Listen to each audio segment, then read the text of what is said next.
34. The vengeance of God. In 2 Thessalonians 1:8, we are told that the Lord will come, quote, in flaming fire, taking vengeance on them that know not God, and that obey not the gospel of our Lord Jesus Christ. End quote. The word, quote-unquote, taking is in the Greek didontos, from didomai, which most commonly means give. In other words, the vengeance of the Lord is not something brought in as an imposition on sin, but as a necessary consequence of sin.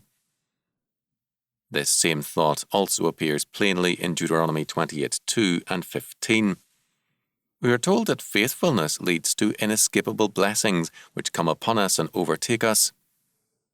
Similarly, the curses of God upon disobedience are inescapable.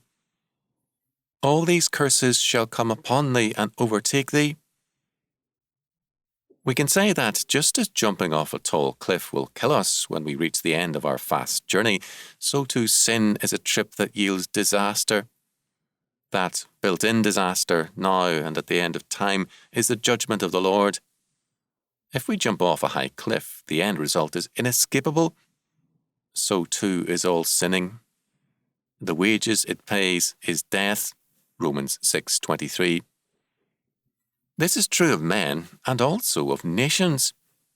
When a nation seeks its own will rather than God's way, it embarks on a disaster course. It jumps off the cliff of reality.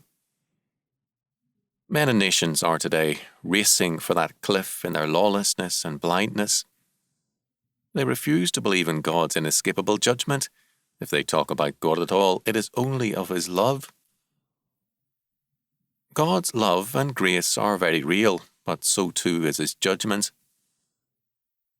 To eliminate any aspect of God's being is to falsify Scripture and to turn the living God into an idol of our imagination and a vain thing.